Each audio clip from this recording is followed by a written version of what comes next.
What is happening, everybody? It's Sunday. Happy could you Easter. go ahead and turn that light off up there? Me. Sorry, guys. Excuse me. Pardon me. Pardon me. Excuse me. One more time. There you go. All right. Sorry, guys. I've been running around like a chicken with head cut off. Mm-hmm. And just, right under the wire. Just skid it in. Just like skid it in. Yeah, happy Easter, happy Zombie Jesus Day. Happy Passover. Mm-hmm. I'm wearing my Easter t-shirt. Inappropriate. Anyway. What is happening, everybody? Yeah, it's been so we've been on lockdown here pretty much since the 12th of March. And day 32, I believe, and Katy's still alive. Something like that. I am still alive. Here's your proof of life. You know why?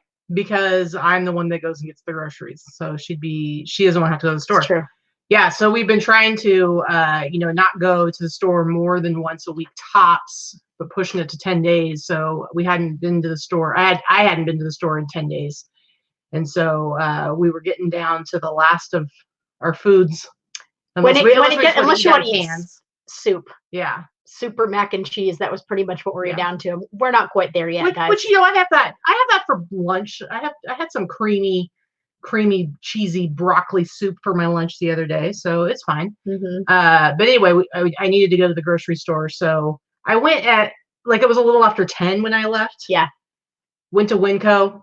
There was a line down the block because they were. Well, she was thinking it wouldn't be too bad because it's a holiday, and some of the grocery stores are closed, but it is still a holiday. Well, I will say the parking lot was way fewer cars. There were not as many people there, but they changed it to where they are limiting how many people can go in at a time, and so you have to wait in a line. I appreciate that. Yeah. So once I was actually inside, it actually wasn't too bad, but I was shopping for the next 2 weeks. So dear Lord, I don't even know how I got the cart back out to the car. It was kind of ridiculous. I was holding 4 bags of groceries on my arms while pushing the cart. I think it may have had something to do with the cases of water and soda and beer and Monster. There are beverages that need to be. They are essential. Purchased. They are essential. Hello, I got you your Diet Pepsi. I got you your Gatorade, and you do need water so that I can make you your old people Kool-Aid. Mm-hmm. So, yeesh. Anyway, guys, so that was my outing for. So basically, I got out of there, and I don't look at my phone when I'm in the store because I had gloves and a mask on, and so it's there's no point in wearing gloves if you're going to continue to touch things. So I don't take my phone out. So when I finally got outside, got my gloves off, was able to clean my hands, hand sanitizer and everything on my hands. I looked at my phone and it was already a little bit after 1, and I was like, ah! So I did not think it was gonna be that late. It was 5 after 1. Luckily, 7 minutes away from home. So I get home. Then I have to bring everything inside, but she can't help me because I don't want her touching stuff she doesn't need to. So I bring everything inside, get everything out of the bags, wipe stuff down, put away anything that needs to be refrigerated. And our counters and kitchen floor are still covered in cases of beverages and all the non-cold foods. I don't know. Jumped in the shower. She doesn't want me touching anything because that would defeat the purpose of her going by herself, right? Because then everything you bring in is just limiting, mitigating, limiting exposure. I understand. I'm telling the people out there. It's because you care and you don't want me to die. That's true. Anyway, guys. So yeah. Anyway, how's everybody doing? I mean, are you guys going stir crazy yet? I see there, Jasso. I did not, but Goodwill is an essential business. Yeah, it's not. And I saw that in Arizona, they're about to reopen them. They closed them for 2 weeks. It's disgusting. I don't really understand because does Arizona not have a stay-at-home order? They do. So why are they letting them? Because here's the thing about it. Every place has its own peak, its own where it's going to peak at. And Arizona doesn't. Their projected peak is April 21st. So I find it very odd that they're going to go ahead and reopen their Goodwills. Carrie says, I need a haircut. My dog needs a grooming. You know what? We're all going to be a bunch of hairy people when this is all over. My nails are going to look awful. No, I am going to convince you to shave your head, to use the clippers on me and do some cool stuff. Be adventurous. Come on. But anyway, I'm going to do it to myself. I'd be like that guy in the video who did the. No. I'm going to Nope. my neck. Nope. Whatever, dude. Nope. Not going to happen. Anyway, yeah. So it is what it is. It's, you know, I hope that everybody's staying safe. I mean, I'm not all about needing everything to be militantly locked down with, you know, guns drawn and all that stuff. And there's got to be a balance somewhere. We're just being as careful as possible. And I, you know, I know we've talked about this a million times, and you're probably sick of us talking about it, but I don't know. I feel responsible to like continue to like harp on people. But really, the going out, the wearing the mask, wearing the gloves, that's really more to protect other people that are out there, because, you know, they say the masks don't necessarily keep you from being exposed, but it cuts down exposure by other people, because 50% of the people who test positive don't have any symptoms. So you never know. I could have it right now. And so it's just about being respectful to other people and the people who work at the grocery store, who are there every day. By going only once every couple of weeks, I'm helping them out. All right. Can we be done? I guess so. Yeah, it's funny that Dana says Floby her head. You know what's super funny? If you happen to have a Floby is always a bolo anyway. If you find one at a garage sale, they used to sell for somewhere around $75 to $100 if you found a used one at a garage sale. Who knew they were still in business? Did a little research last night. Yeah, she did a little research last night. Still in business. They're out of stock on their website, strangely, but maybe not so strangely. But if you happen to have one in your death pile, get that thing listed. They are selling for over $400 right now. $400, a used Floby. So get up there. If you have it in your death pile and you were like, man, I'll list it at some point, list that sucker. They are selling. List that sucker. List that sucker. That's funny. Right. I went looking because I saw what they were selling for, and then I realized that they still sell them. So I was going to go do some retail arbitrage. Thought I was being all fancy, but no, they're sold out. So yeah, you thought you were the only one that thought to do that. Yeah, I could have been. You don't know. You don't know. You know. It's like, do you remember at the beginning of Wayne's World, the movie? They have the guest on their show, and it's the guy who does the suck cut, and he cuts Garth's hair, and it's basically just like a vacuum cleaner. That's pretty much what a Floby is. I know. Why do you think I brought it up? Not completely randomly pulling it out of my ass. Jeez. Connections. Can I shave your head? Listen, guys. If I blink twice, it means somebody come and rescue me, please. Good galley. I gotta give a good galley to Jen. Good galley. Good galley. I've good had galley. It. I've had it. Good galley. I've had it. Man.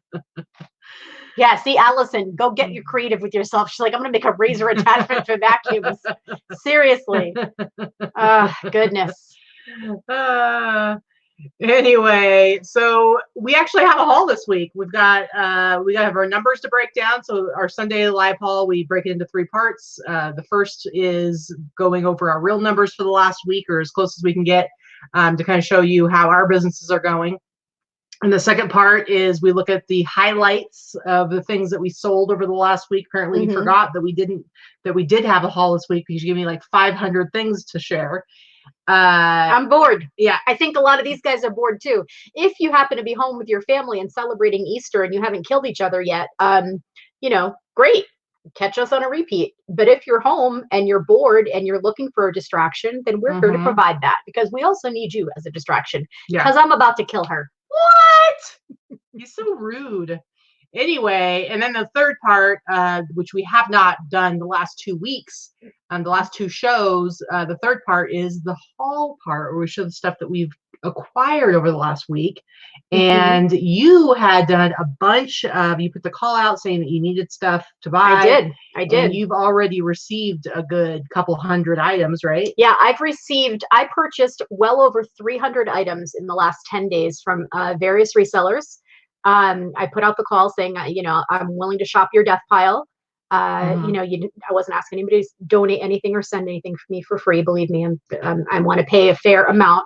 The shipping was really high. The first couple batches I purchased were from the East Coast. So I learned real fast that I need to stick with people that are a little bit closer to the West Coast for me, because even 14, 15 items was like $50 shipping. Yeah. Not anybody's fault other than the you know, post office, it costs that much. So I needed to be able to factor that into my purchasing. So I was able to find a reseller in California that shipped me a ton, 125 items to be exact. And of those 125 items, I would say 20 of them are not worth me listing. Three are complete, straight in the trash.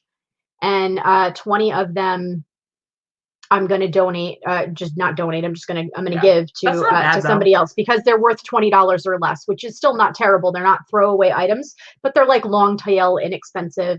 Yeah. By the time I get them listed, it's just going to take up too much space. So the reality, it's really not, it's not that bad. Another person I purchased, 45 items from about 10 of those I'm going to donate to or give to someone else. So, you know, I'm learning. This is not the way I source. So this is an entirely new process for me. And the reality is that nobody is going to source like I do. So I cannot look at and inspect every single item when I'm buying 100 items, right? I mean, that's not feasible. So I just kind of have to spread it out over the amount of items that I purchase and average in a dollar amount and hope that it works out well. I think I did okay. I think I paid a little bit more than I normally would on average once I factored in the shipping and everything from all of the pieces. And I think my average sale price will be lower than it usually is. Yeah. But all of those things being said, it's merchandise, right? I didn't have any merchandise. So I think I've been pretty successful. Yeah. So, you brought in like a lot more stuff. Like I've done, we bought a little bit of stuff from Barry last Sunday. I ordered a lot of stuff, like a lot of different like t-shirt lots and stuff like that on eBay and Mercari, and bought from a couple of people privately. So I was able to get to do photographs and everything of like 50 more items for this week. And then I have more stuff coming in this next week, probably another 60, 70 items. And I'm continuing to buy stuff online because I got to keep that stuff coming in. So it's nice. I feel like things are picking up a little bit. It's like, okay, we've kind of had to adjust to this whole idea of like being stuck at home, not being able to really go out and source like we normally do. And now we've kind of like adjusted to that, and we're starting to get back into the flow of bringing in a more normal new stuff, new normal, a more normal routine for at least for us. Yeah. Yeah. So I'm going to hold off on buying for another week or two because I just bought so much. I spent probably at least 5 to 6 weeks of what I normally spend on sourcing in 10 days. Yeah. And I realized some of that was probably panic buying because I wasn't sure where I was going to get resources from. But now that I have one person specifically that I can source from another couple of times for a couple hundred items, and he did a good job. So I feel a little bit more secure now that I'll just buy some more from him in another couple weeks. I'd have to turn some of this into money, right? I mean, I don't have an unlimited sourcing budget. Yeah. So, well, and I think this next week, I'm probably maybe like later in the week, I'm probably going to see if Jesse at Yesterday's Fits has, is going to be there. So I can Speaking of, they're running a 30% off sale. Nice. So I can go in, and buy some stuff because I've been holding off on it just because I pay up quite a bit when I buy stuff from him. I get really, really great stuff I cannot get by sourcing on eBay. But I definitely have to pay up. And so I really was kind of holding off and seeing how my funds were going to be coming in sales. So I think I'm going to be in a place where I can do that. So like, at least get a handful of really good pieces because I like to be able, I don't want to all just have average stuff. I definitely spent my entire profits from this week on sourcing. Like not one dime was not out on sourcing, but it is what it is. So, yep. All right. So let's go ahead. Enough hemming and hawing. Let's go ahead and look at our numbers for this last week. I'm definitely up a little bit, I would say, but my costs were up quite a bit too because of some of the things that I sold. So, so I don't know. We'll look at it. Hold on a second. Share the screen here.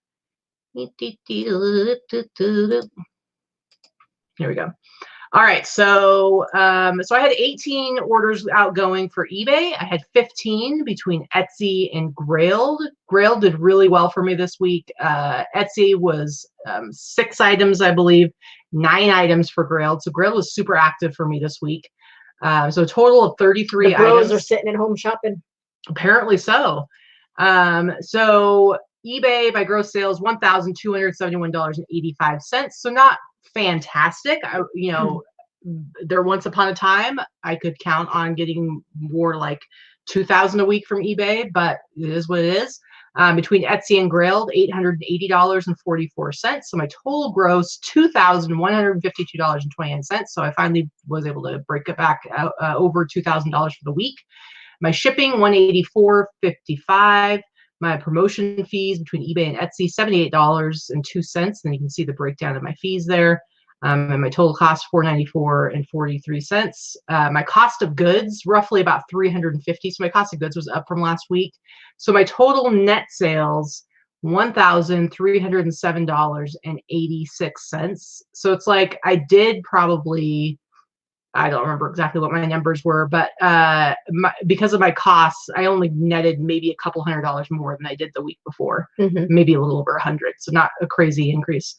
My gross average sale price, $65.22. So I love being able to stay above 60. So I'm happy about that. And my net average sale price after all the costs, $39.63. So I'm actually pretty good with how this week turned out. I feel. Yeah, I actually had a good week too. I was getting a little nervous, as I'm sure all of you are. Sales are definitely down, but it's manageable. I'm down 35% from the previous month. Yeah, so. I'm down 25% from last month and about 20% from this time last year. It's not a great sign when sales are down and we haven't hit the summer slump, so to speak, and we're not going to hit that for a few months. So this year is going to be one for the books all around. Nobody really knows what's going to happen with the economy or how long we're going to be in this position that we're in or what's going to happen if the summer months end up being fantastic because people have been shut in for so long. Who knows what's going to happen. It's really too hard to predict right now. It really is. It's pretty tough. All right, so let's look at yours. So I had a better week this week than last. This is actually, I consider this a good week. I had 43 eBay sales, 8 sales between Etsy, Posh, and Mercari for a total of 51 sales for $25.91 on eBay, $278-ish between Etsy, Posh, and Mercari for a total of $28.69 and change. That's a good week. Shipping was a little high. I did have a couple of big, heavy items. Buyer paid shipping though, so that was added onto the gross sales and came off the shipping price. Promoted listing fees, eBay only. I'm not doing them on Etsy anymore, so $30 there. $295 for eBay and final value fees. $25.02 for Etsy and / Mercari and Posh. Again, we don't have Posh calculated exactly, and Posh is a little higher than those two. Yeah. And Etsy's a little lower than Mercari. Etsy's a little higher than Mercari. So I don't know. It's probably closer to $30 to be accurate. Anyway, $680 or so for those total costs. My cost of goods are low, $237. I'm generally a little under 10% of my total gross sales. That seems to be my formula. My total net, $1,952 and change. I spent over $1,700 on sourcing this week. That's crazy. So every penny pretty much went right back out, right? So gross average sale price, $56 and change, which is good. And my net is around 38, which is about the same. I tend to be between 35 and 40 on my net. Yeah, it's pretty good. Yeah, you spent a ton on sourcing, but you hadn't spent anything on sourcing for like a few weeks prior to that. Correct. And then now this is going to last you for at least a few weeks. So yeah. So it's tough. And it's right. Jen said so much uncertainty. And seriously, that's the thing. It's like my sales are decent right now. And I am saving money. Like I haven't been driving, obviously. So I'm saving money on gas. We're not going anywhere. So I'm personally not shopping for me. Yeah. We're only buying grocery. We're only cooking for ourselves. We're not, we're eating out at least a few times a week sometimes. So it's like we're saving money there, even though I spent like $350 at the grocery store today. But that's for 2 weeks. But it's like, okay, so what if I go, all right, things are going good. And then I go to yesterday's fits and I throw down $1,000 on stuff. And then all of a sudden all the sales dry up. So it's tough. You can't really count on anything. Really, we have no idea. We have no idea. All right, so that's part 1 of our week. And now we're going to go and show you guys some of our sales highlights for the week. Yup. And because we actually have a haul. So yeah, so we got to get going a little so we can get to the haul stuff. I'm going to say it like that. How you like that? You don't like it. I don't. Here you go. So this was a weird sale. It sold to someone right here in Henderson, Nevada. I think I paid about $5, maybe $7 for this item. I remember picking this up at actually the St. Jude thrift store. So maybe $5. Their prices are always very inexpensive. And it sold for the price you see there, $69.97 plus shipping. My little fleet, about $1 more than that in shipping or so. I think I can fit that into a padded flat rate. So it'll cost me another 75 cents or so. So yeah, $5 into 70. I'll take it. I'll take it. All right, first up for me. Now, the reason I have these up here, I bought these at a million years ago. I know, right? Do you remember where I bought them? No, before you knew me. No, that's your table right there. Oh. No, I bought these like I think the first time that you took me to the swap meet here, the Broadacres, and I paid like $30 for them, I think. They're pretty cool. So they're really cool shoes. I've had them for like 2 years. I've had like lots of lowball offers on them. Finally, somebody offered me $80, and I was like, it just needs to be over. And so I sold them for $80. Like, so I'm actually showing them because they weren't really like the big flip that I wanted them to be. I paid like, it cost me $35 2 years ago. I've been hanging on to them for 2 years. Finally sell them for $80. I had to pay fees on that. It cost me like $10 to ship them. Look at Sandra talking like a kid. Wow, those are bumping. All right, Betty Crocker. Anyway, so yeah, so this is kind of weak sauce, but whatever. I sold them for $80 and it's much needed cash for now, so it is what it is. All right, next one for you. So this is like one of those things. I always pick up vintage sweaters. I talk about this all the time with you guys. I pick up vintage sweaters that are heavy, thick, well-made, chunky sweaters. God knows I would have worn something like this. Look, it has freaking shoulder pads. I absolutely would have worn something like this in the 80s, right? So, with a pair of stirrup pants probably. But this type of thing sells. First of all, the quality is what it is. They don't make quality clothing quite the same way that they did. They don't make good couch sweaters anymore. Yeah, they don't make good couch sweaters. Anyway, this was maybe $5. Was what I paid for it, $5 to $7, because they're never priced high because people think they're not in style, and they're not necessarily, but they're back.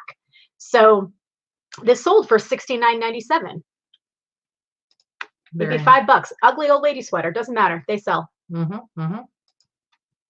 All right, next one for me is this Dale Earnhardt racing sweatshirt. This is a really cool all over print, all over prints, as we like to say. But this is a pretty awesome sweatshirt. I think I bought this from Jesse, and I bought it when we were still buying stuff out of the old location of Yesterday's Fits.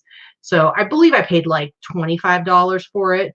Anyway, I had it up for a while. Somebody made an offer and I accepted $85. So I got $85 for this. So there's definitely, some NASCAR stuff that does really well, and especially like the old Dale Earnhardt stuff and all over print, anything like this is going to sell pretty well. So, all right, next one for you. This I picked up at an estate sale. I was with Corey, the very last estate sale I went to. I want to say it was the 13th. I think it was the last day. We ended up going to 2 sales. It was rainy. It was the 13th last month.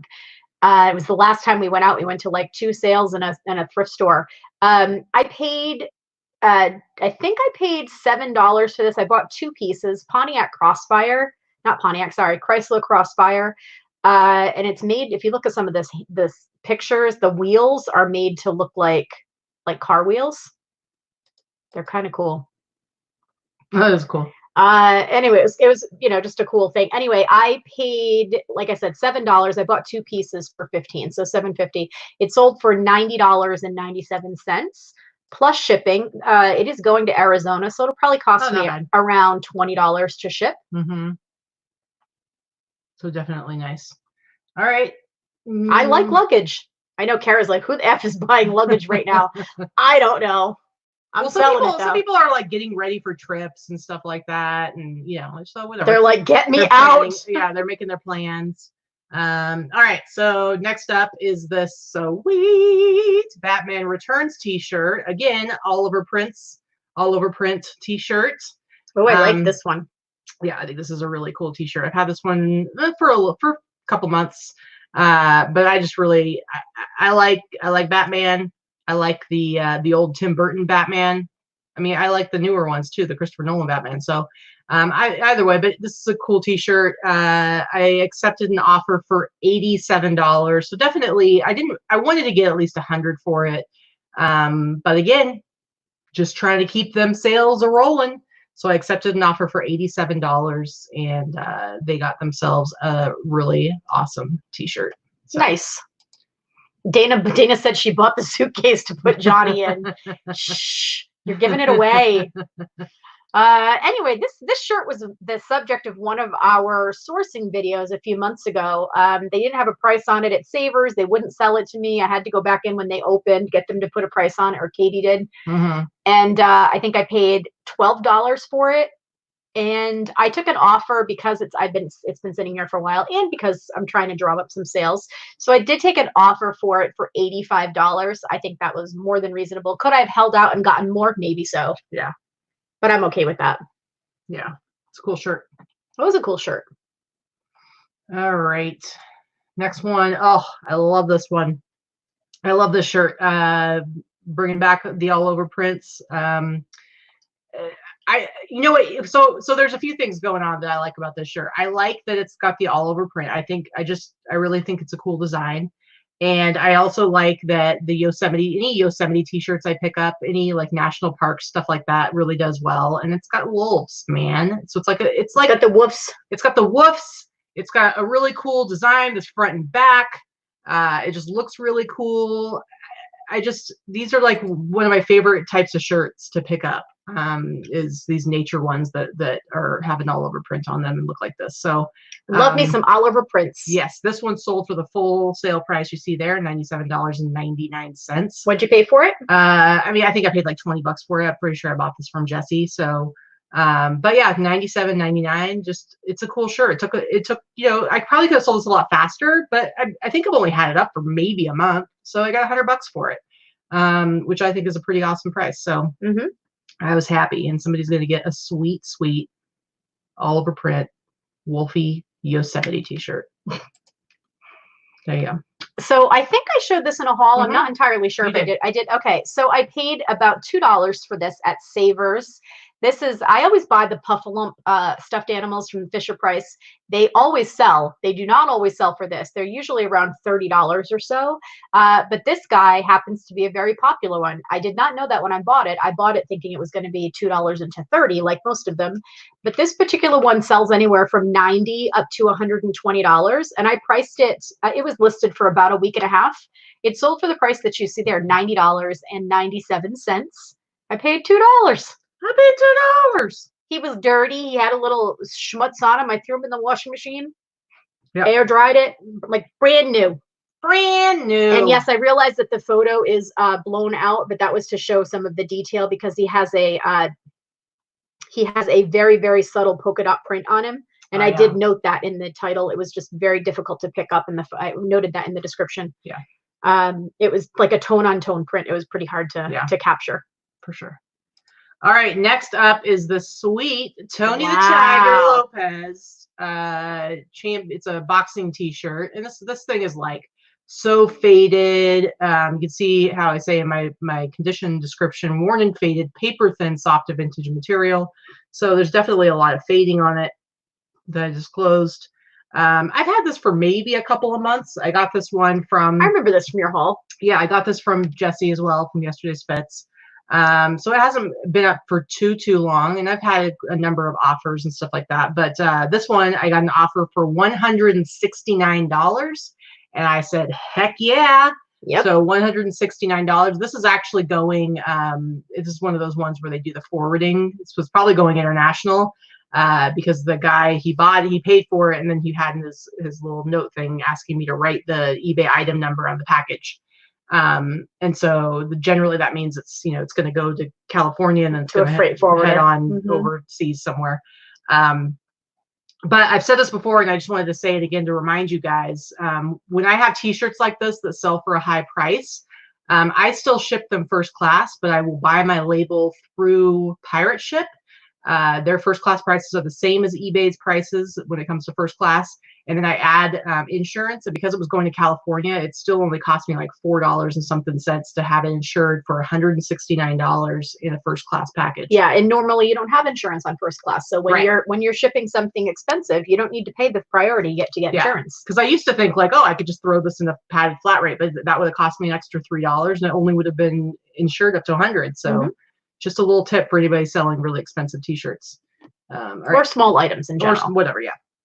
So I did show this in a haul video. I finally had picked up a couple of vintage board shirts.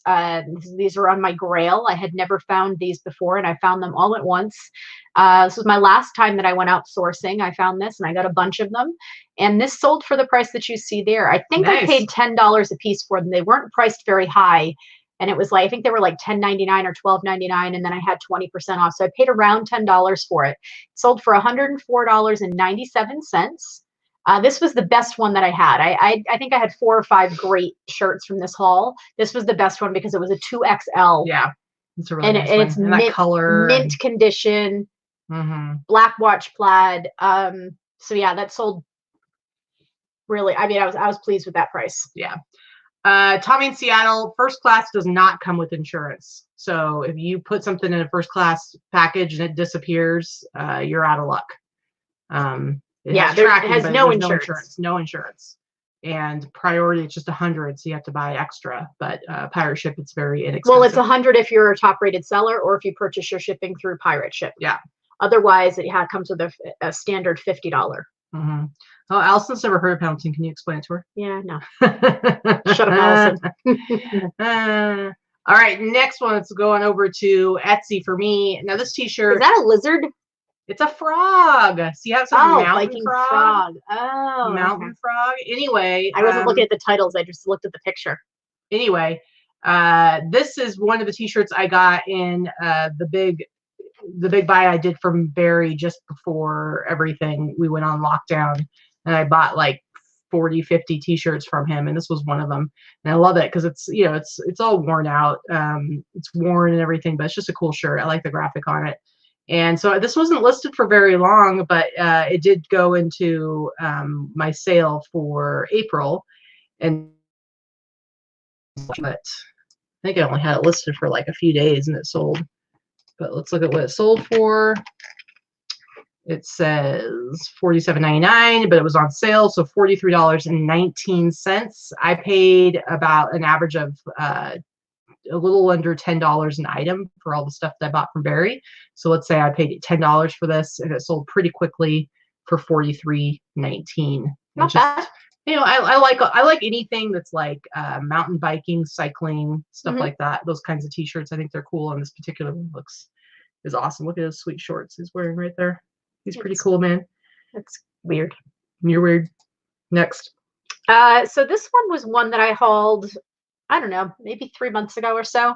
I picked it up for $15. I did pay up for it. It was $15. Fitz and Floyd, if you're familiar with the brand, it's very easy to spot. You know, I can spot it from a mile away on a shelf, the difference between a Fitz and Floyd product and some cheap, you know, tchotchke. Fitz and Floyd. There are inexpensive lines of Fitz and Floyd as well, but this is the better line, and it is a retired older piece.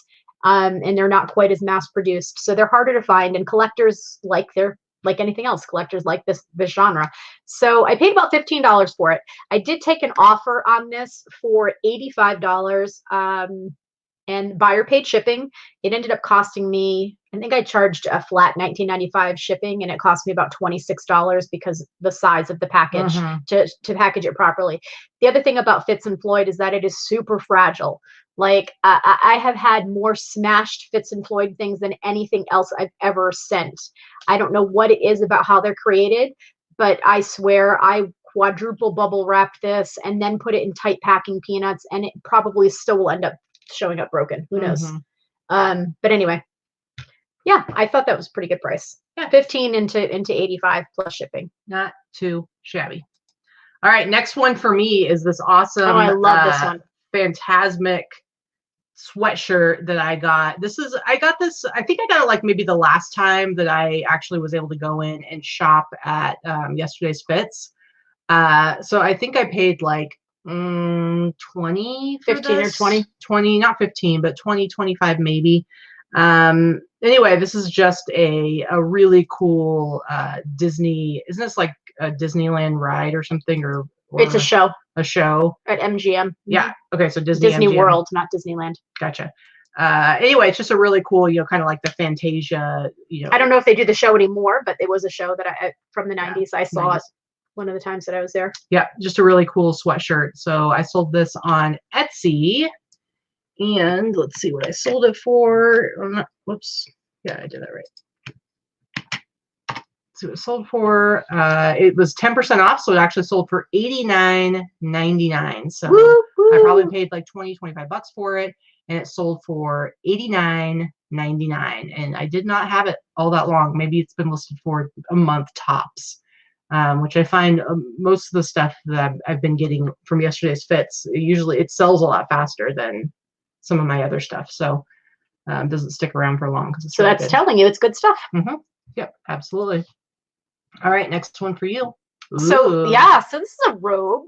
It's more of a smoking jacket just because of the style and the cording and the braiding. It's either a long robe or a smoking jacket. Either one. I put smoking jacket just because it brings in a different audience. If you can make it work for both, when it has the pockets in the front, you can show. I don't know if it has any of the pictures. We'll show the pockets. You can't really see them. Just because they blend in, but the pockets are more in the front and they're deeper pockets. I don't know what the difference is between the two, to be quite honest with you, but it sold anyway. It's very luxurious. It's super heavy, and sexy. It's like a crushed velour. It's really, really cool. I paid $10 for it, and it was in the men's section with men's robes. It really is one of those that could go either way, so I did put it under men's and used smoking jacket. Yeah. And it sold for what you see there for $87.07. It was on sale. Nice. All right. So, like I said, I had a pretty good week on Grailed. Grailed did really well. I think I said 9 sales there. So this is an Outsiders. It's an NWO wrestling t-shirt. I bought this one at the same time that I bought that Randy Savage one, that purple one that I sold for quite a bit. And so I remember I paid $50 for the Randy Savage one, which I ended up selling for what, $150, $200? I can't remember exactly. And I paid $30 for this one and $30 for another one. So I didn't know I paid $30 for it. So I sold it for $70. Not a crazy markup, but again, just wanting to move stuff, and I was going back and forth with this guy, and I was like, yeah, I'll sell it to you for $70. So it's a cool t-shirt, and yeah, good one. So I still have the one other Randy Savage one, but it was a good buy of those 3. So this was a fast sale. I picked this up last Sunday. Last Sunday, we went and met up with Barry and sourced his Afro Vintage Barry. We sourced his storage locker. We didn't, social distancing rules applied. It was the storage locker. There was nobody there but him and his nephew. His nephew let us in. And they kept their distance. And then sat in the hallway. Yeah. And then Barry came in and we went in the hallway, and then we paid and we left, and we didn't even elbow bump. It worked. But in any case, I bought a big batch of items from Barry, and this was one of them. He actually had some hard goods for me, so I was super excited. This was one, when I tell you this thing was filthy, I wish I should have taken a before picture. It was real dirty. It was so dirty, crusty, covered in you see it a little filth. bit. You can see it a little bit because I didn't get in there with like a Q-tip and clean stuff, but it took me forever just to get it as clean as you see it. It was filthy. So I paid about $10 because I had purchased a large amount of items, and I average it out by the piece. So it was about $10 an item. So you can see my description here. Yeah, I was going to bring it down so you can see it. Cosmetic surface scratches, well used. The radio works. It sounds good. There was no power cord, but I tested it with batteries. There's some rust on the connections, but it still works. But I can't get the cassette. I couldn't get the cassette to work. Now, a smarter person or somebody that is technologically advanced might have been able to figure it out. Now, if you were to Google this item, you would find that it sells for, it's a very rare model, and it's made in Japan. Anything made in Japan, Toshiba sells very well. Doesn't matter what what the device is. Plus, it just looks cool. But this was a very good one. This was 1980, which is early. Anyway, this is a very desirable boombox, but unfortunately, it didn't work completely. If it had worked completely, I could have sold it for between $700 and $1,000. Crazy. I did sell it. I took an offer that it was maybe listed 12 hours. I took an offer for $225. So $225 plus $50 shipping. Of course, it's going to Florida because it's going to cost every bit of that to ship. But I was pretty happy to turn $10 into $225 in about 12 hours. Yeah, not too bad. All right, next one for me, another grailed sale is this New York Jets starter jacket, vintage 90s starter jacket. I bought this from Jesse. I think this is when I bought like a whole bunch of jackets, and so I think this one I probably paid $25 for. I was paying like $25, $30 for all of them. I think this one's probably $25. This was an early buy. Didn't you buy this one early on with him? Yeah, it was when I bought like a whole bunch of them. They were still at the old location. I bought like a huge stack of jackets. Anyway, so it's got some wear, but it's a good jacket, and I sold it for the price you see there, $107. So it was priced at $99 and it adds $8 shipping on top of it. So I sold it for $107. So I was pretty happy with that. Not bad, not too shabby. Grailed's been treating me well this week. All right, next one for you. So this was my fun sale. I picked this up when I was with Corey at that very last estate sale. Man, that last day you bought a lot of stuff. We bought about 5 things that entire day, and I think I've sold at this particular estate sale. I bought 4 things. I bought 2 pieces of luggage and this. I sold 1 piece of luggage 2 days ago, and I just sold this one. This sold within 2 days of me listing it, and it did sell. I took an offer for $295. I had paid $25. $295 plus shipping. Crazy. And I was pretty happy to get that for it because there were ones that looked like this that were selling a little bit higher, but for the majority, they were selling lower than this by this particular brand. This is a nice one. It's in beautiful, beautiful condition. It's practically looks like it's unplayed with. It's nice. But I was happy to turn 25 into 295 very quickly. Seriously. It's a good one. All right, last one for me is this Versace t-shirt. Ooh, Versace. Woo, woo. Anyway, I sold this for the price you see there, $157. Wow. That's right. I had it priced pretty high to begin with, but what do you call it? Grailed has the smart pricing on. You can see that right there. It has the smart pricing, and so when you set it up, it automatically drops your price by 10%, I believe, every 7 days. And so you put it. So originally I put it. It's kind of like what the eBay street pricer thing is. But doesn't that? But not quite. But that like goes based on like other people's prices. It goes. Yeah. They use it like a SKUs. They use SKUs more than it's not something that I think would be targeted well for people that sell one-offs. Let's put it that way. So yes, and you mean Versace. I do mean Versace. My apologies, everyone. Versace. Anyway, so I do like the way it works on Grailed, where you put your price in, and then basically it's like, I'm going to put my bottom price, which is $149, and add. Macari does the same thing, but it drops it every day until you hit your floor. So you hit your floor within like 3 or 4 days usually. That's crazy. Anyway, so I was pretty happy with the sale. Yeah, this is just a really cool Versace t-shirt. I love it. Anyway, pretty good. Pretty happy with Grailed right now. All right. Last one for you. I just wanted to throw one measly item that sold for a halfway decent amount on Etsy. I'm looking at my stars there. Man, I'll tell you what, Etsy reviewers are rough. They don't leave feedback, and I have like more bad feedback on Etsy than I've had in 5 years on eBay, but whatever. People are assholes. Oh. So I paid about $1 a piece for these. This is from an estate sale where I ended up going back 3 or 4 times and bought just a ton of stuff. And this ended up being like $1 a piece by the time you broke everything down. I like vintage paint by number. They sell. They may not always sell for a ton, but these sell. So it sold for, let's see. Bam.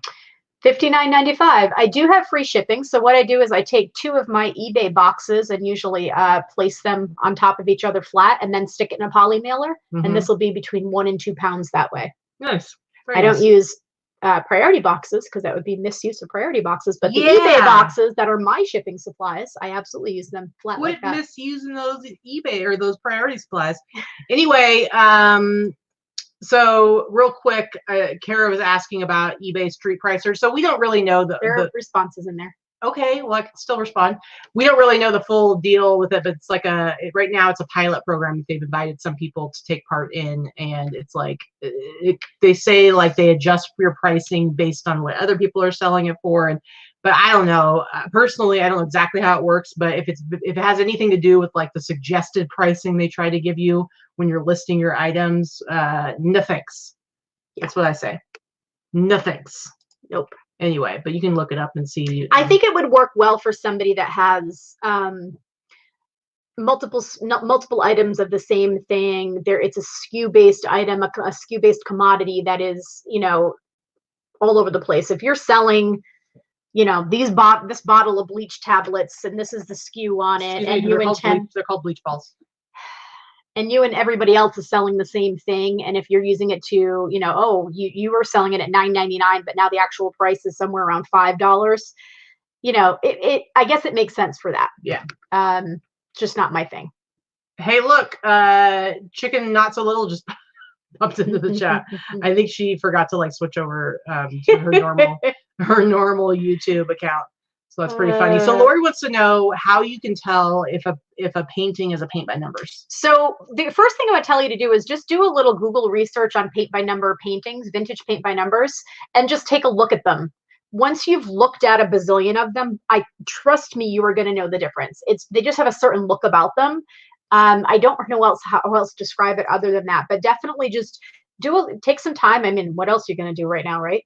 Take some time and take an hour or so and Google and just look all over the internet and see what makes something a paint by number.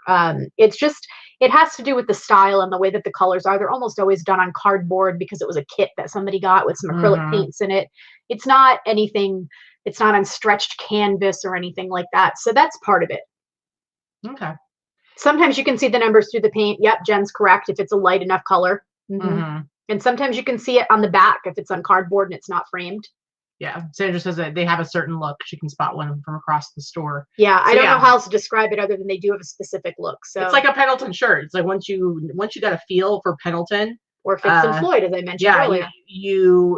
I can look at a row of plaid shirts and I immediately know which ones are Pendleton just by looking at it.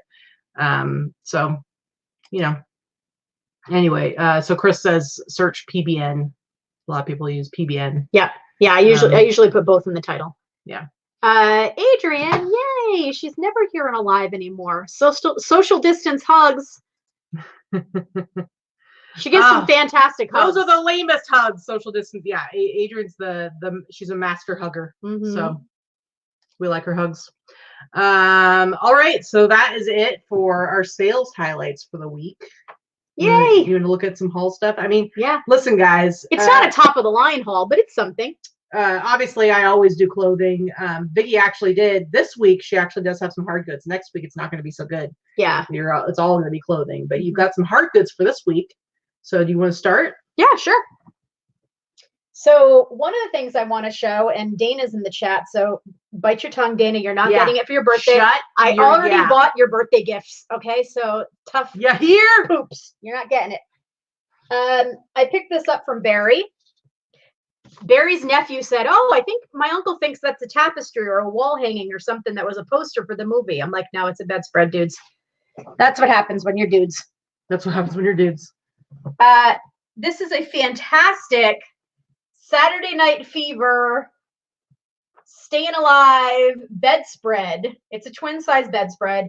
It's this kind of it feels like that cotton linen-y type, more of a coverlet than a bedspread, I guess you would call it. A coverlet.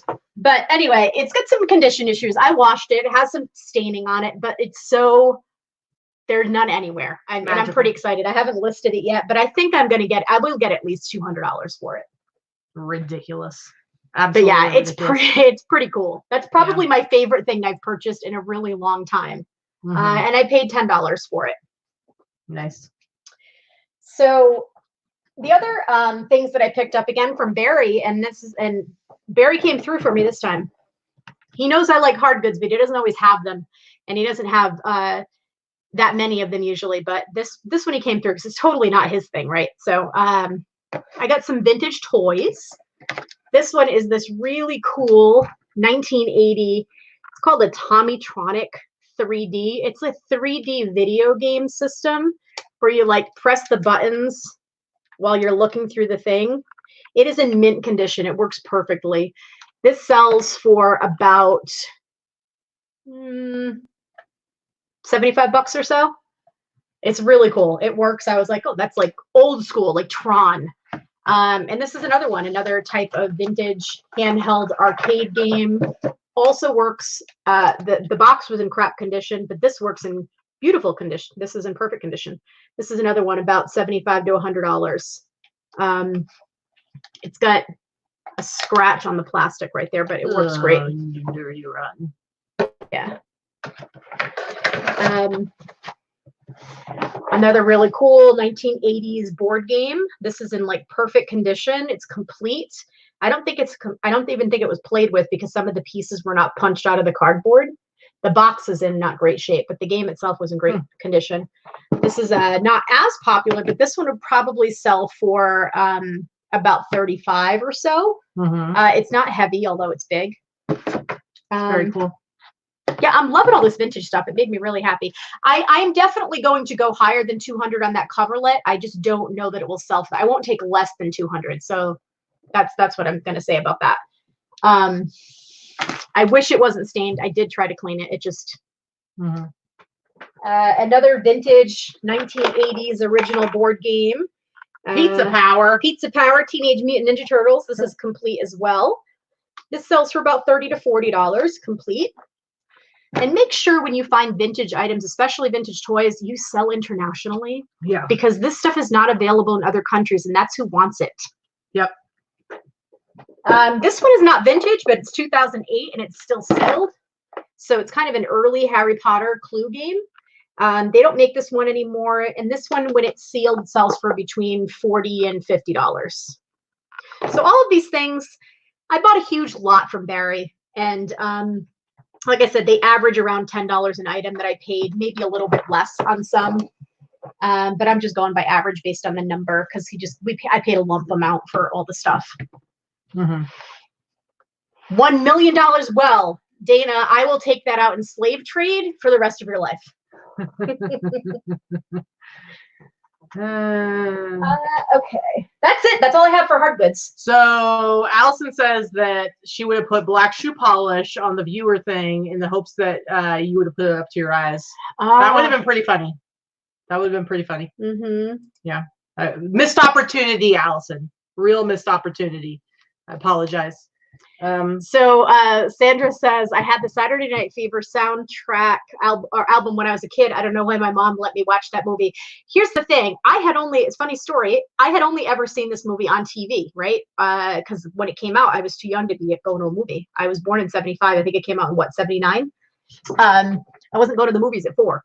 So, and certainly wasn't going to a movie like that. So I'd only ever seen it on TV. And every time you see it on TV, it's it's heavily edited, right? I had never seen the original movie. Maybe over a year ago, maybe 2 years ago even, I'm not sure. They started playing movies in the movie theaters, like old movies you go and see in the theater. Dana and I went to go see it in the movie theater, and I swear I did not remember how bad it was, how rapey, how the language, everybody was a racist. It was so bad. And we both looked at each other like, I don't remember this being that like this kind of movie being like that. But yeah. Personally, I prefer Staying Alive, and the soundtrack for that is the best because you've got Frank Stallone, Sylvester Stallone's brother, singing Far From Over, and it's a great montage dance scene, and it's awesome. That's all I have to say about that. That's all I have to say. I don't know, man. It is such a bad movie. Like, but it's still good because the movie's still good. And the memories are good that come with it, and the clothes are fantastic. But yeah, it was such a bad movie. We quoted it for weeks after we saw it again. Sorry, such a bad movie. I keep wondering, like, that would never be made now. It would be so many movies would not be made now if you wanted to be politically correct. But yeah. Yeah. Anyway, all right. So I got a bunch of stuff, mostly t-shirts, some sweatshirts. So I'm sorry that, and especially I have clothing next, and that's it. And especially since I'm not, I haven't been buying from Jesse. I don't have any like crazy, ridiculously awesome pieces for the most part. So I apologize that I'm so mediocre. Anyway, this is a really cool t-shirt. This is a Descent, made in Japan. Descente? Well, I mean, I don't know if it's pronounced that. I always pronounce it Descent, but we can say Descente. I think Descente sounds But look better. at the awesome graphic on the back, the spell out there, and new with tags, made in Japan, single stitch. 1980. It's got the 80 Dallas Professional Baseball Leagues. Just a really cool shirt. I paid $10 for this. I'm going to sell it for maybe 100. So there. That's what I have to say about it. So that was actually a really good score. And then I got I got a lot of stuff that's like, you know, kind of worn and faded. And so I think people tend to price their stuff a lot lower because they think it's not as valuable. And I'm like, whatever, yoink. So most of the stuff I paid like around $10 or so. This one's super worn. What is that? Did you say yoink? Yoink. This one's super worn and faded, but look at that sweet shark on it. You know, ourselves a great white, double-sided, kind of an all-over print. That's an Oliver Prince shirt. Yeah. Aquarium of the Americas, New Orleans. But this thing is faded. But I don't care. I'm still going to sell it for like $50. So it's just a really cool shirt. So yeah. That's what it's French Descente. It's a French Descente. Another one, double-sided. This one is Alaska. It's got the sled racing dogs. This is a Iditarod t-shirt. I mean, it's not technically an Iditarod t-shirt. I mean, people do. It's good. Some take their dogs. Been down here. They do this without racing. I don't know. I can't read it because you're moving it on me. I was trying to read the date. Yeah, that's what you get. Early 90s. Anyway, double-sided, all over print. Got a nice fade to it. That's nice big size. Again, I think I paid like 12, maybe 12. I know it's an Iditarod thing, but it totally is giving me Lion King vibes. Oh, because of the colors? Yeah. Yeah. Anyway, so yeah, it's not technically Iditarod. It's just got the mushers on there, the dogs pulling the sled. Whatevs. But yeah. Well, because the Iditarod is a race. I understand. I still would put it in there. Yeah, I'll have it as a keyword for sure. All right, so this is probably... This right here is probably my favorite thing I got this week. Because, I mean, come on, guys. We're talking all over prints here. That's a total all over prints. This one it's all the different kinds of whales. It's just really, really cool. And I bought this. I bought this on eBay, but it turned out the person I bought it from is somebody who watches the show. So I was pretty excited. Sorry, I don't remember your name. But if you're in the chat or something, feel free to speak up. But they reached out and they were like, hey, I watch your show and you just bought this t-shirt from me. So very, very cool. I think I might have paid like 20 for it. I don't remember exactly, 15, 20, maybe $20 for it. But it's just an amazing shirt. And I think that I'll probably end up being able to sell this for closer to maybe like $100, most likely on Etsy. Is where this kind of stuff tends to go. Or maybe it'll be on Grail, but this definitely made me super, super happy. Now I'm going to do 2 more t-shirts and then pass back to you. Okay. So one of the things we did is we have a friend who, her husband has like a bunch of t-shirts that they were like, for like what, the last year, they've been saying like, hey, I've got these t-shirts. I've got these like NASCAR It's like, t-shirts. she's one of my best friends back in Rhode Island. She's like close, like my sister. Yeah. And so I was like, well, you need to ask her because like now we need some really stuff. Want to buy them, and we know that we had some good stuff. So we FaceTimed with them, and they showed us like 14 t-shirts, and we ended up paying $10 a piece for 14 t-shirts, 150 for 15 t-shirts plus I think plus you paid shipping. 25 shipping. So 175 for 15 t-shirts. I paid 15 shipping. Yes, it was 175 for 15. Yeah, that's what I said. Okay, well you said 25. Okay, well, whatever. It was. I know the total was 175 for 15 t-shirts, and so then we were gonna split them up when we got them. So when we ended up getting them, we went through them. I ended up taking 3 of the 15, and Vikki took all the rest because they were the ones that I really liked. And then she ended up trading me something else, which I'm going to show later, something else for one of the pieces. So I really only ended up with 2 pieces of the 15, but I was okay with that because this is what I got. They're both. You got the 2 best, actually. But you got some really awesome stuff too. So this one is, they're both Dale Earnhardt, all over print. NASCAR racing t-shirts. Dead 90s. Stock. Not dead stock. Neither one of these are dead stock. Oh, okay.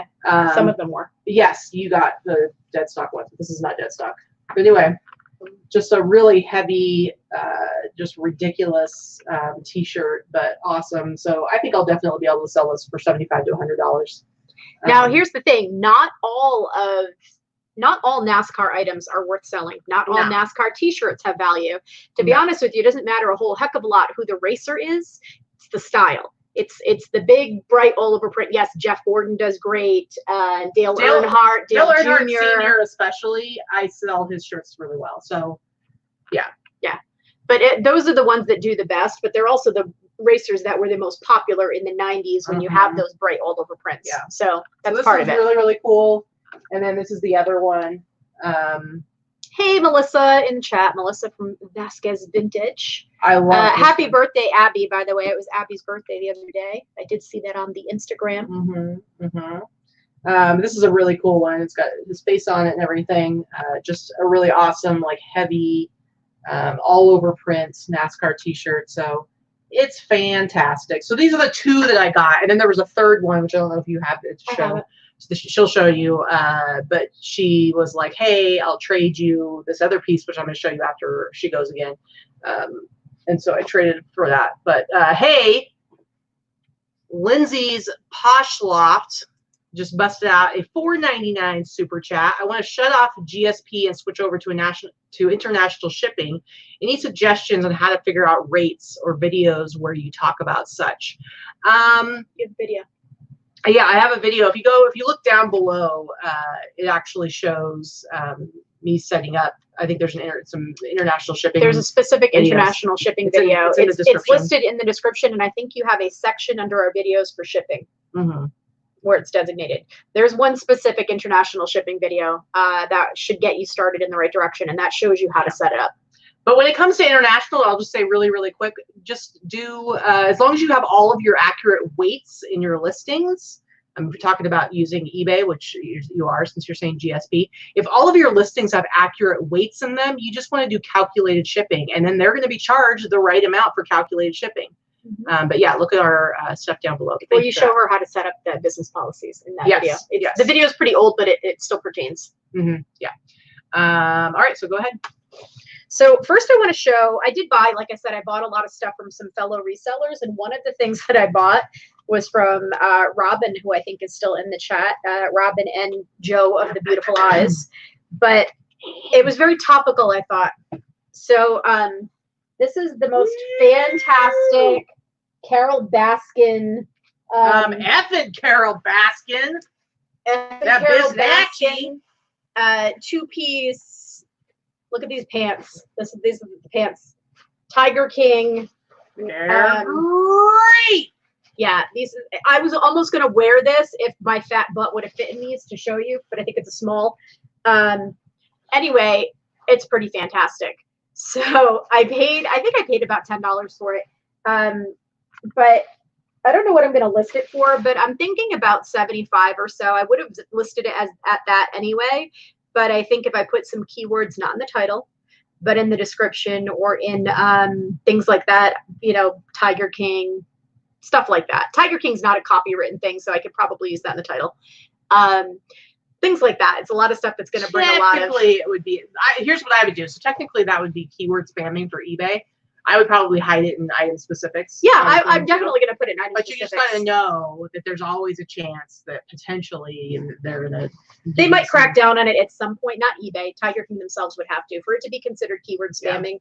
Yeah. But anyway, it's a gray area.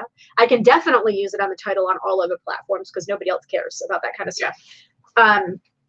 But yeah, I'm kind. This would make a fantastic Carol Baskin Halloween costume outfit. So. So Sandra wants to know if you found any sardine oil in the pockets. No.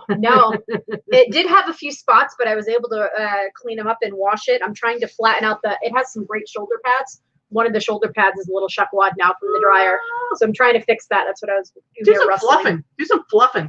Anyway, I'm kind of excited about that because I think it's pretty funny.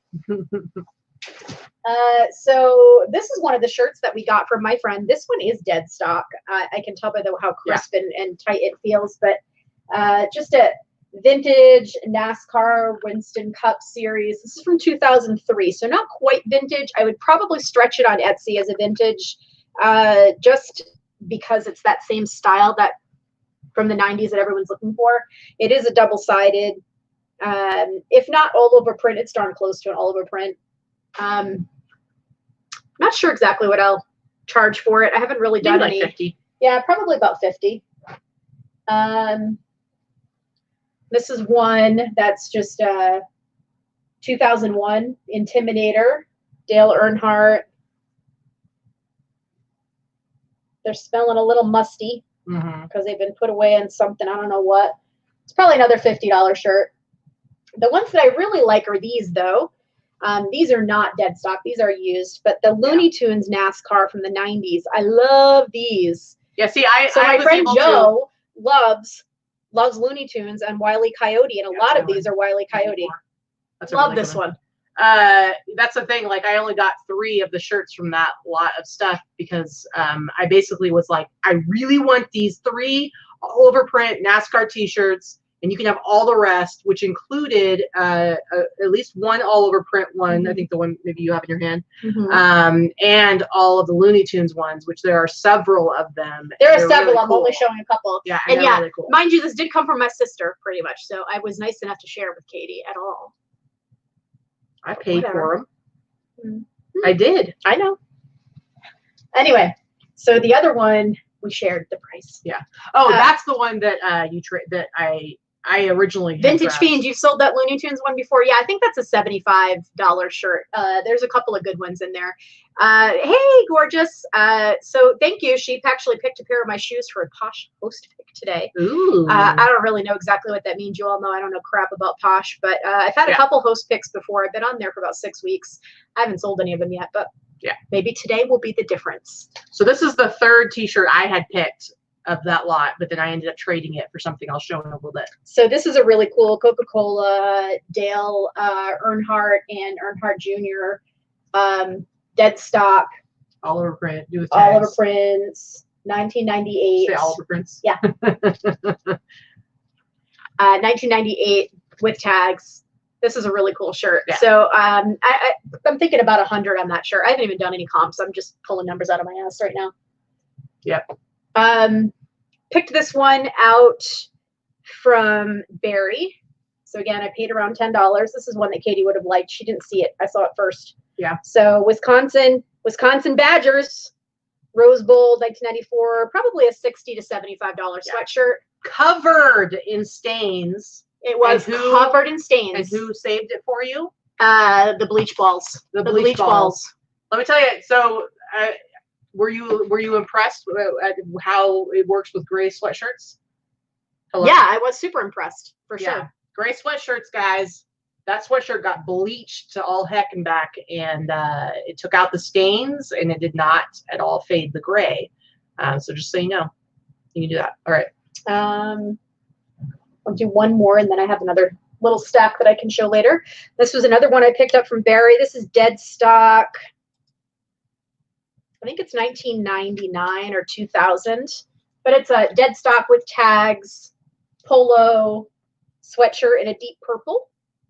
Polo Ralph Lauren Academy. It's extra large. It's like a deep royal purple. It's a cross between purple and blue.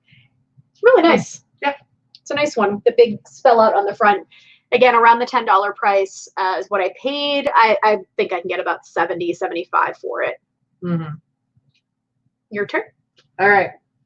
So I'm going to start with the piece that Vikki traded. So again, I traded that all over print Coca-Cola new with tags NASCAR t-shirt, which I think you can sell for around 100.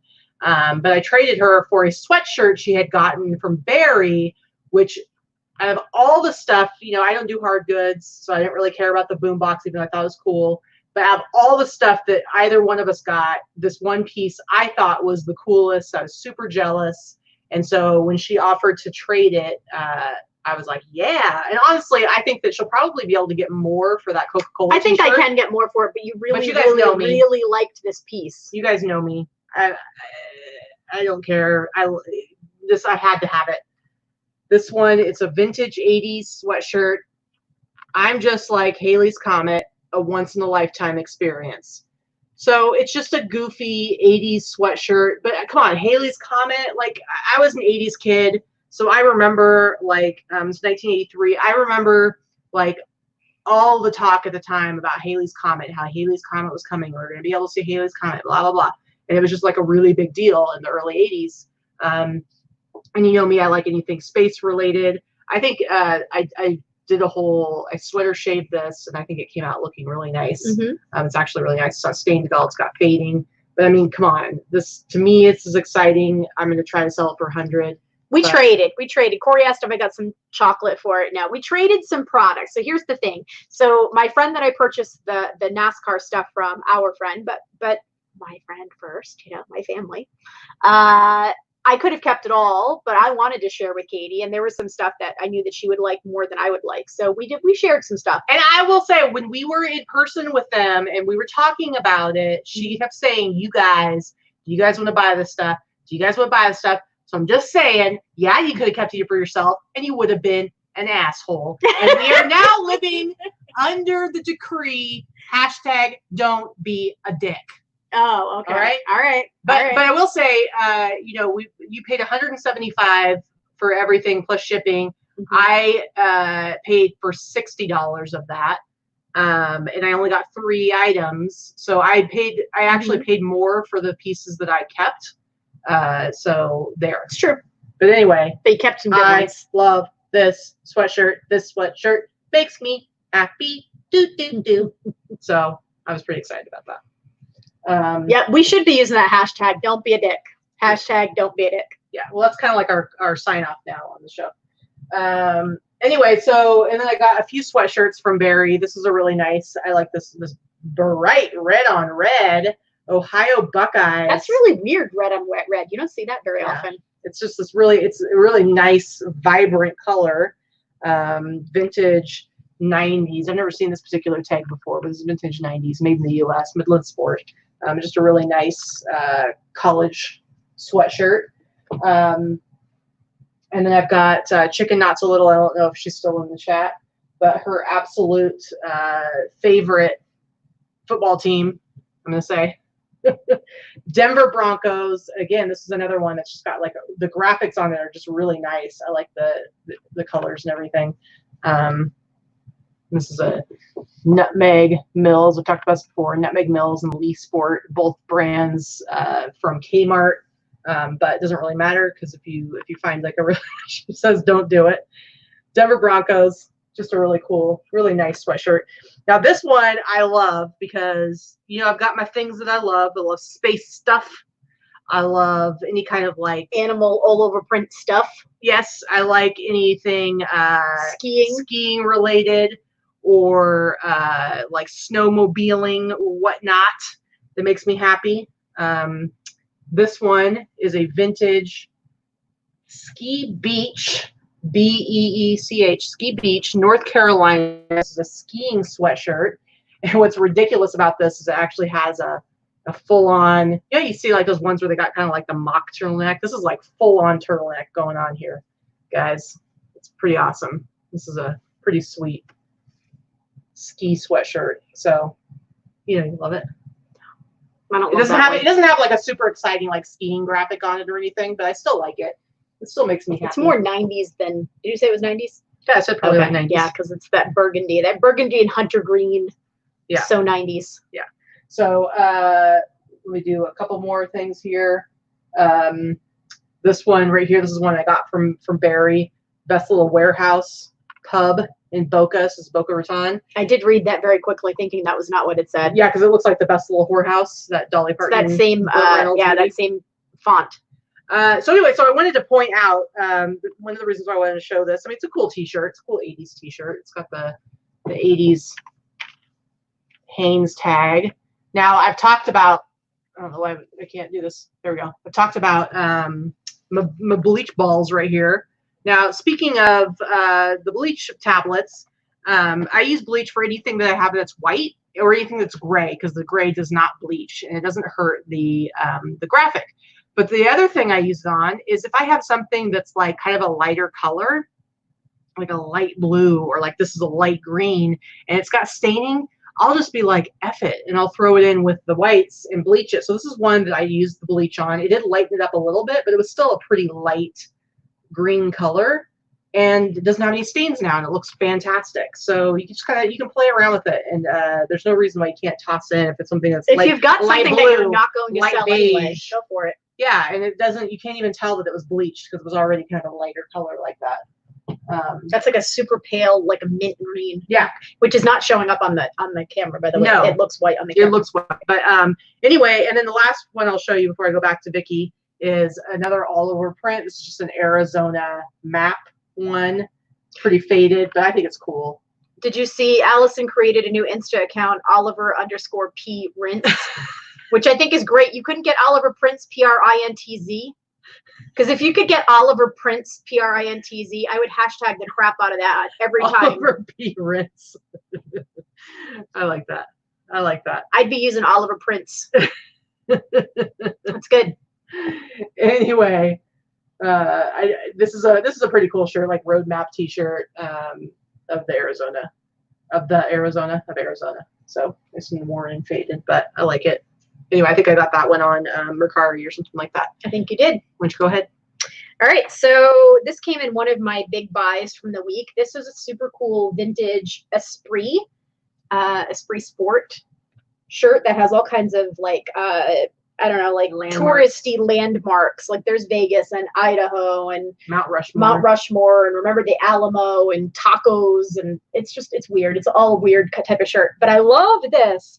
So I think this is probably like $100 shirt. This is definitely an Etsy item. This is something that will probably sell on Etsy very quickly. I sold, remember that Esprit T-shirt I found in the women's section at Savers like a few months ago, and I ended up selling it to Esprit. So maybe they'll buy that too. So this is a vintage 1990s Picasso silk shirt. It's the Bullfighter Picasso's. It's a silk dress shirt. It's women's. If it were men's, it would actually sell for much more, but it is women's. But this will still sell for about $75 to $85. I did pay on average about $4.50 for those last two items because of a bulk purchase that I made of over 100 items. Real quick, Robin wants to see what's on my shirt. It's blocked, and she wants to see the horror shirts. So I'm actually wearing my zombie T-shirt in honor of Zombie Jesus Day. But this is the Lucio Fulci zombie. It was called Zombie 2 because it was kind of like supposed to be like a sequel to Dawn of the Dead, even though it's not actually a sequel. They were just kind of, because the original Dawn of the Dead was called Zombie in Italy. And is that the one that you had us watch? No, that was Shaun of the Dead. I don't think you've seen this one yet. No, I don't know. Anyway, this is the great thing about this movie, though, is that it is the only zombie movie that has an underwater fight scene, zombie versus shark. Okay, a zombie bites that shark, and it's awesome. Does it become a shark zombie? No, just chews on it a little bit, but it was like a real shark, so it's pretty cool. All right. So in this big purchase lot that I got, there were two items. I've only got like 3 or 4 more to show you, but there were 2 items that were kind of odd. They're homemade vintage Aloha Hawaiian shirts, and one of them is enormous. There's painting on here. There's different fabrics and patterns sewn together. It's got like hand-painted gold lame on here. I wish I could figure out who the heck made it. It is god-awful and fantastic at the same time. I don't quite know how to describe it, but yeah, it's something. It's huge. It's a type of polyester, but it's like a stiff polyester. Awesome. This is the fabric. It has these Hawaiian flowers on it, you know, like what is that? The flower on the back. And then I don't even know. I don't know. She doesn't do know, guys. not know. I've got to do a little bit of research to figure out how to, you know, list it, but I love it. It's fantastic. It's hideous, and I love it. So that's that one. And this is a smaller version that looks like it came from the same person, also because it's the same type of design. This is also men's, but it's very long and narrow. It's not quite as big. The other one has to be like a 3XL at least. And also vintage. These are 70s polyester, maybe earlier than 70s, but I'm guessing 60s to 70s. Fancy. Just, it's very strange. There's got to be something a little bit more about these, but they have hand painted. They almost look like, yes, thank you, Michelle, hibiscus flower. They almost look like Alfred Shaheen prints, but Alfred Shaheen fabric is signed when it's created by him. But he did sell fabrics that other people use to make stuff. So I don't know. I had to do a little bit more research. But man, they are like hideous and fantastic. I love them both. Two more things. Real quick, Tom in Seattle said, did you say you sold a shirt back to the company that made it? Yeah, actually, it happens more often than you think. What happens is a lot of times companies, either they want to have a complete collection of their past designs, or sometimes it's because they're actually going to be redoing certain things that they did back in the 80s or the 90s. So I've sold to Gecko Hawaii. I've sold to Esprit. I've sold to Michael Kors. Right. So it actually does happen. Perry Ellis, I sold like a Perry Ellis jacket. So it happens, and it's kind of cool when it does, because you get, for one thing, you know, you're not going to have to deal with a return or anything like that. Yeah. It doesn't matter if it fits or doesn't fit, because usually it has to do with them. They're buying it to recreate the style or the design. Yeah. Or they're just building a library of past collections because maybe they don't have them anymore or something like that. So it's pretty cool. All right, go ahead. Okay, so this is another super cool jacket that I picked up from Red Robin Reseller in the chat there, from her and Joe. It's a vintage varsity wool jacket. It's blank on the back. It's blank on the back, but it's Santana. It's from Santana Tour from the 1980s. So it's that's pretty cool. 1987 Santana World Tour, which I think is pretty cool. I haven't done any comps. I don't know if there's anything else that exists out there like it. But it's in great shape, and I kind of like it. It's just a really cool, it's not something you're going to find a million of, right? So I'm thinking $75, maybe more. Maybe it ended up being a little bit less, but I'm thinking around 75. Now, this is my absolute favorite piece that I picked up from a big bulk buy. And Dana will like this. This is the only one that I think Dana's really going to love. But it is a vintage Lily Ann. It's 1960s Lily Ann from San Francisco. And it is a long mod swing coat. So let me just back this up a little so you can see. It's just this beautiful swing coat. It's like a pretty big size too. It is. A lot of vintage clothing you don't find in big sizes, with these pleats all around it. It's belted. It's almost like a dress, but it's fully lined. It's fantastic. I love it so, so much. What I really loved about it is that it came with a matching dress. Unfortunately, the dress has some huge damage. The jacket's in great shape. The dress has some damage, so I won't sell the dress by itself. I will sell it as a set, and it's almost like I'm throwing the dress in if someone wants to rescue it. Not related to Lily Pulitzer. Lily Ann was pre-Lily Pulitzer and is actually a much, much, much higher end. It's a designer couture, started in like the 40s, I want to say. So this is the dress that goes with it. And it's also thick. These are both wool items, by the way. Thick and fully lined. The problem is the back of the dress. Yeah. Wah, wah. It has a huge spot of color loss. I don't know if it was bleach or something spilled on it, or the person that was wearing it sat in something 50 years ago. I don't know. Yeah. But if someone were able to color match this wool with a really good navy, they could fix it. I can't fix it. I'm not even going to attempt it. I would absolutely ruin it. So unfortunately, instead of it being a $300 set, it's probably $100 to $150 I'll sell it for. I would have sold it for $300 all day long if the back wasn't ruined on that dress. but I still love it. Yeah, it's pretty fancy. Pretty fancy. My turn? Yeah, that's it. That's all I got. That's all you got? All I got for the week. Okay. Mm-hmm. Let's see. I'll just do a few things. So I've been buying, I bought directly from some people, but I've also been buying a lot of like t-shirt lots and stuff like that, because you'll find them on eBay and on Mercari and stuff. And so these 3 t-shirts that I have next were all in like a little lot that I think I paid like $25, $30 for. And 2 of them are the same, just different sizes. So this one is a medium. It's got, you can see the Screen Stars tag, and this is a NASA space shuttle mission STS-30 Atlantis, and it's got the names on it of the different astronauts that were part of that. So I love, me, I love all these anything space.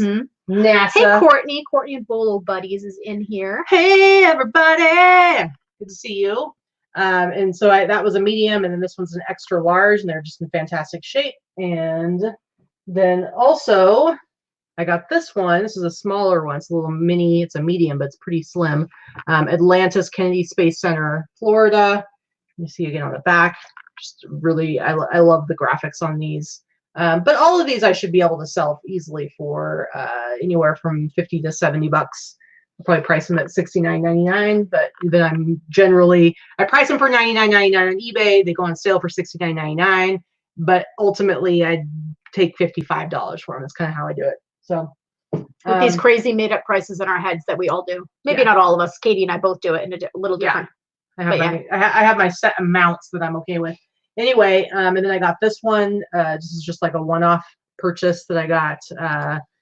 And this is Mercury Program, Kennedy Space Center. So again, just more space stuff. That one I should be able to sell for like $50. And then we'll say sort of along in the same theme of things, space travel. I don't buy a lot of like newer Harley Davidson stuff. Like I like to buy like the old vintage Harley Davidson, especially like 80s, early 90s 3D emblem. But otherwise, I kind of stay away mostly from Harley stuff. This one is from 99, 2000, so it's just on the cusp of just became vintage. But I got it because, Roswell. This is one of the ones I got from Barry. Roswell, and it's got a flying saucer there, a UFO. So I just thought that was a really cool t-shirt, and it is technically vintage. So let's see, I got a couple more things here. This one I think I got off of Mercari. This is just a really cool event staff, 1988. This is a buttery, soft, thin, vintage material. It's super thin. It's almost see-through. This is a Gravel Rama from 1988 in Ohio. I totally thought it said like grave digger or something. No, it's Gravel Rama. So it's probably one of those like kind of tractor pull things where it's like just ridiculous stuff like what I grew up with in my home. In Hicksville? Yeah, my hometown, Farmerville. Anyway, and then I think this is very topical. This is a Tasmanian Devil Taz Looney Tunes t-shirt. It's from 1989, so it's not even a 90s one. It's 1989. But this is like so awesome because look, it says, "Don't worry, be happy."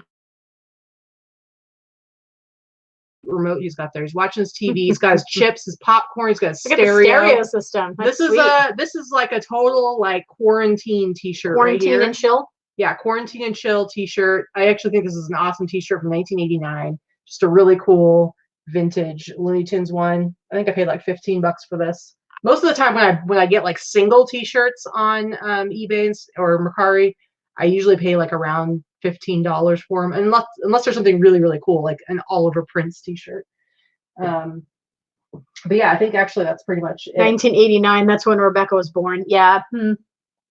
Well, we're going to have the show on Wednesday, but Katie's birthday is next weekend, and we're going to be celebrating it. You guessed it, by staying home. It's Sunday, isn't it? My birthday. I think 19th? it is. Today's the 12th. I think it's Saturday. I don't have a calendar in front of me. Okay, Click on the 7 plus 12 is 19. It's the 12th today.